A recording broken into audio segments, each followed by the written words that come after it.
Good morning बच्चों। कक्षा 10वीं अंकगणितीय श्रृंखला यानी कि अरिथमेटिक प्रोग्रेशन। पिछले क्लास में हमने अंकगणितीय श्रृंखला का nthवा पद यानी कि nth टर्म कैसे ज्ञात करना होता है वो देखा था, और हमने सूत्र भी सीखा था Tn बराबर a plus n minus 1 into D. इस सूत्र के जरिए हम nthवा पद यानी कि nth टर्म फाइंड आउट करने वाले कैसे किया जाता है वो हमने सीखा था। कुछ उदाहरण भी हमने देखे थे। आज हम देखने वाले हैं प्रश्न संग्रह 3.2 के कुछ उदाहरण। एक्चुअली में ये बहुत ही आसान से उदाहरण है। आप काफी होशियार बच्चे हो, आपको ये उदाहरण तुरंत हल करने को आ सकते हैं, लेकिन इन्हें दोबारा यहाँ पर आपको बताने का या सिखाने का प्रयास इसलिए किया जा रहा है क्योंकि बहुत ही इम्पोर्टेंट है। एग्जाम में ये पूछे ही जाते हैं और छोटी मोटी गलतियों की वजह से या कुछ कंफ्यूजन होने के कारण से बच्चे हमेशा इनका उत्तर गलत लिख देते हैं। तो इसलिए जानबूझकर मैंने ये प्रश्न यहाँ पे लिया हुआ है। यहाँ पर आपको प्रश्न दिया गया है, चौकट पूर्ण करो। इधर आप देख सकते हो कि यहाँ पर आपको एक अंकगणितीय श्रृंखला दी गई है 1, 8, 15, 22। अब यहाँ इन्होंने ये बात बताई हुई है कि दी गई श्रृंखला अंकगणितीय श्रृंखला है, तो उसको सिद्ध करने को जाने की जरूरत नहीं है। अंकगणितीय श्रृंखला मतलब क्या? दो क्रमिक पदों के बीच का अंतर यानी सामान्य अंतर समान होना चाहिए। ओके, अब यहाँ पर आपको कुछ खाली चौकटें दी गई है और आपको उनको भर देना है। पहले सवाल पूछा गया है आपको कि a बराबर मतलब क्या। T1, T2 और T3 का मूल्य आपको भरना है। आपको मैंने पहले भी बहुत बार बताया है, समझाया है कि a और T1 ये दोनों पद एक ही होते हैं। अंकगणितीय श्रृंखला का चाहे वो कोई भी श्रृंखला हो, अंकगणितीय श्रृंखला का सबसे पहला पद जो होता है उसे ही हम a कहते हैं और उसे ही हम T1 यानी कि पहला वाला पद कहते हैं। ठीक है, उसके बाद T2 यानी कि दूसरा पद, इस श्रृंखला का दूसरा पद यहाँ लिखना है आपको। फिर T3 यानी कि श्रृंखला का तीसरा पद आपको यहाँ लिखना है। चलो लिख देते हैं। देखो ध्यान दो, मैंने यहाँ उत्तर लिख दिया है। a बराबर 1 लिखा है और T1 बराबर भी 1 ही लिखा है। क्यों? क्योंकि पहला पद जो होता है श्रृंखला का उसे ही हम a भी कहते हैं और वही हमारा T1 यानी कि पहला पद होता है। T2 यानी कि श्रृंखला का दूसरा पद और T3 यानी कि इस श्रृंखला का तीसरा पद। ओके, अब आगे देखो, आगे लिख कर दिया है आपको T2 और T1 यानी कि दो क्रमिक पदों का अंतर ढूंढना है आपको। T2 minus T1, T2 minus T1। T2 कितना था? 8। T1 कितना है? 1। माइनस करो, उत्तर आया 7। Next T3 minus T2। T3 कितना है? 15। T2 कितना है? 8। 15 माइनस 8, उत्तर आया 7। अब और एक बात हम यहाँ पे नोटिस करेंगे कि दो क्रमिक पदों के बीच का अंतर हमने क्या कहा था, क्या होना चाहिए? वो होता है हमेशा d। दो क्रमिक पदों के बीच का अंतर कितना होता है? हमेशा d होता है। ये दो क्रमिक पद है। क्रमिक मतलब एक के बाद एक आने वाले क्रम।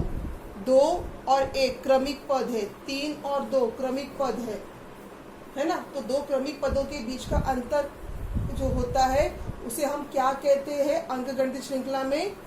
सामान्य अंतर, जिसको हम d अक्षर से दर्शाते हैं।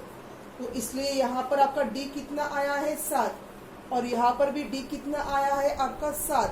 क्योंकि वो अंकगणितीय श्रृंखला है तो आपका d सामान्य ही आएगा यानी कि कॉमन ही आएगा। तो इसलिए हमने d का मूल्य कितना लिख दिया है यहाँ पर? 7। तो इसी प्रकार से आपने बाकी बचे हुए गणित भी करने हैं। बहुत ही आसान है लेकिन उतना ही इम्पॉर्टेंट है, क्योंकि छोटी छोटी गलतियां हो सकती है। इसकी प्रैक्टिस करना बहुत ज़रूरी है। ये दिखता आसान है लेकिन प्रैक्टिस की बहुत ज़रूरत होती है। प्रैक्टिस करो और इसे समझ लो। इसके बाद हम दूसरे प्रकार का और एक गणित देखते हैं। प्रश्न संग्रह 3.2 का 7वां गणित देखो, थोड़ा सा अलग है ये गणित।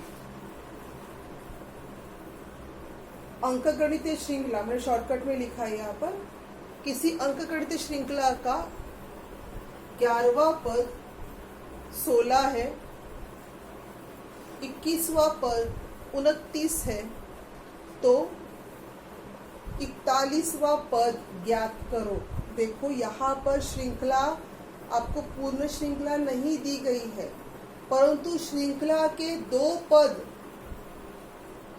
आपको बताए गए हैं और आपको तीसरा, कोई भी एक तीसरा पद आपको ज्ञात करना है। गणित आसान है लेकिन थोड़ा सा बड़ा है। ध्यान देंगे यहाँ पर हमें क्या करना है। तो हमें पहले क्या करना पड़ेगा, हमें सबसे पहले 11वां पद और 21वां जो पद है आपका, उसको पहले आपको लिखना पड़ेगा। अब पद कैसे ज्ञात करते हैं वो हमने पिछले क्लास में देखा था सूत्र के जरिए। तो उन्हीं सूत्र का उपयोग करके पहले हम पद यहाँ पर लिखेंगे। शुरू करते हैं। यहाँ आप देखो Tn बराबर a प्लस ब्रैकेट में n-1 ब्रैकेट क्लोज t, यह आपका सूत्र है जो हमने पिछले क्लास में पढ़ा हुआ था। आपको याद आ रहा होगा तो पिछला वीडियो आप दोबारा देखें। आपको दी गई बातें क्या दी गई है, तो T11 आपको दिया है, 11th टर्म यानी कि 11वां पद आपको यहाँ पर दिया गया है। T11 इज इक्वल टू 16 है ना। 11वां पद जो है वो कौन सा है आपका, 16। उसके बाद आपको 21वां पद यानी कि T21 भी आपको दिया है। क्या है वो, 29। ठीक है ना। यानी कि यहाँ पर पहले इसमें n बराबर कितना होगा आपका 11 और दूसरे इसमें n बराबर कितना होगा आपका 21। ये आपको जानकारी है, इतनी आपके पास जानकारी मौजूद है। अब इसी के आधार पर आप बाकी का गणित करेंगे। अब मैं क्या करूंगी, मैं जो आपके पास ये मूल्य है इन मूल्यों को सूत्र में डाल दूंगी। तो यहाँ पर 2 सूत्र बनेंगे, एक होगा T11 वाला और एक होगा T21 वाला। 2 सूत्र मिलेंगे आपको, 2 समीकरण तैयार होंगे यहाँ पर। देखते हैं कैसे। देखिए यहाँ आपके पास 2 सूत्र तैयार हुए हैं। यहाँ मैंने शर्त नंबर 1 है ना, इस शर्त के अनुसार T11 इज इक्वल टू 60, तो यहाँ पर n का मूल्य कितना है 11 तो T11 सूत्र में आप मूल्य डाल दो। यहाँ पर a और d का मूल्य आपको पता नहीं है, वो आपको ज्ञात कर रहा है। ठीक है, तो यहाँ इस प्रकार से हमने सूत्र बना दिया। देख रहे हो आप, 11 - 1 हो गए 10। T11 मतलब 16, वो यहाँ पे लिखा हुआ है। सेम शर्त नंबर 2 भी हमने उसी प्रकार से की है। तो यहाँ पर मेरे पास 2 इक्वेशंस या 2 समीकरण आपके पास मिल गए हैं। अब समीकरणों को हल करना आपको आता है, हमने ये पहले ही सीखा हुआ है कि 2 चरांक वाले समीकरणों को कैसे हल किया जाता है। तो उसी प्रकार से हमें इन 2 समीकरणों को हल करके a और d का मान ज्ञात करना है। जैसे हम 2 चरांक वाले समीकरणों में x और y का मान ज्ञात करते थे, वैसे ही अभी हमें यहाँ पर a और d का मान ज्ञात करना है। देखिए यहाँ पर मैंने समीकरण को हल किया। समीकरण 1 में समीकरण 2 को मैंने घटा किया, तो मेरे पास d का मूल्य हो गया -13 बटे -10, माइनस माइनस कट हो गए, तो d का मूल्य बन गया 13 बटे 10। टेंशन मत लो कि 13 बटे 10 ये एक अपूर्णांक संख्या है, भिन्न संख्या है, तो हमारा उत्तर गलत हो गया। नहीं, गलत उत्तर नहीं हुआ है, ये उत्तर सही ही है। यहाँ पर डिफरेंस कितना आया है, सामान्य अंतर कॉमन डिफरेंस कितना आया है आपका 13/10। अब हमें करना क्या है, इस 13/10 को समीकरण 1 में या समीकरण 2 में कहीं भी आप उसको भरो और a का मूल्य ज्ञात करो। देखिए यहाँ पर मैंने d का मूल्य यहाँ समीकरण 1 में भर दिया। ये मैंने समीकरण को हल किया तो मेरा उत्तर कितना आ रहा है यहाँ पर a बराबर 3। अब मेरे पास दोनों बातें हैं, मेरे पास a भी है और मेरे पास d भी है। अब इसके मदद से मैं जो हमें ज्ञात करना है, कौन सा पद ज्ञात करना है हमको, हमें ज्ञात करना है 41वां पद। हम 41वां पद ज्ञात कर सकते हैं। आप तब तक के लिए पहले इतना स्क्रीनशॉट निकाल लो। बोर्ड पे जगह कम है मेरे पास, इसलिए मैं नीचे वाला जो है यहाँ का पोर्शन मिटाने वाली हूँ अभी। तो आप पहले स्क्रीनशॉट निकाल के ले लो। पिछले वाला भी आप पीछे बैक जाके पीछे जो लिखा था उसका भी स्क्रीनशॉट निकाल के ले लो अपने पास। अब मुझे ज्ञात करना है T41 कितना है। तो मेरे पास अभी क्या क्या जमा हो चुका है, n बराबर 41 मेरे पास है, a बराबर हमने निकाला 3 और d बराबर 13/10 हमने निकाला है। अब जो बातें हमारे पास है उन्हें हम सूत्र में भरेंगे। देखिए यहाँ पर मैंने सूत्र लिखा, सूत्र में मैंने सारे मूल्यों को भर दिया। ठीक है, 41 माइनस 1 कितना हो गया 40। यहाँ पे ये 13/10 गुना में है तो 10 एकम 10, 10 चौक 40, भाग लग गया तो 3 जमा 4 गुना 13, 4 गुना 13 कितना होते हैं 52। तो 3 जमा 52 कितने हो गए 55। इसलिए आपका T41 वाला जो पद है उसका मूल्य कितना आएगा 55। तो 55 जो है वो आपके अंकगणित श्रृंखला में 41 वाले पद पर विराजमान है। ठीक है, तो इस प्रकार से आपने ये वाला गणित हल करना है। जगह कम होने के कारण हमें बहुत छोटे छोटे टुकड़ों में गणित सिखाना पड़ा है। तो आप पूरा वीडियो देखें और पूरे वीडियो को देखने के बाद दोबारा एक बार उसे अपने कॉपी में अच्छे से स्टार्टिंग से लिखना शुरू कर दें तो आपकी दिक्कत नहीं आएगी। ठीक है, तो मेरे ख्याल से ये गणित यहाँ पे पूरा हो चुका है। इसी प्रकार से आप और एक गणित देखते हैं हम 8वां। देखिए यहाँ आपको गणित दिया हुआ है 11, 8, 5 और 2। यह एक अंकगणित श्रृंखला के पद है, ये अंकगणित श्रृंखला है। इस श्रृंखला में -151 यह पद, यह संख्या, नॉट पद, यह संख्या कौन से पद पर है। यहाँ आपको संख्या दी गई है और आपको बताना है कि उसका पद कौन सा है, यानी कि आपको बताना है कि कौन से वाले नंबर पर ये पद है। जैसे कि देखो ये वाला 11 जो है वो पहले पद पर है, T1 है, ये T2 है, ये T3 है, ये T5 है, T4 है। आपको बताना है कि ये जो नंबर है ये नंबर कौन से वाले पद पर है। ये पहला पद है, दूसरा पद, तीसरा पद, चौथा पद। 151 कौन सा वाला पद है ये आपको बताना है। हमें नहीं पता कि -151 कौन से वाले नंबर पर है। श्रृंखला में ये कौन सा वाला पद है ये हमें यहाँ पर ढूंढना है। इतनी बातें हमारे पास है। हमें पता है कि a बराबर 11 है, a मतलब ही T1, तो T1 11 है, T2 हमारा 8 है। तो हमने उस हिसाब से d का मूल्य ज्ञात किया। T2 में से T1 माइनस किया, वो आया -3, जिसको हमने यहाँ पे ब्रैकेट में लिखा है, चौकट में लिखा हुआ।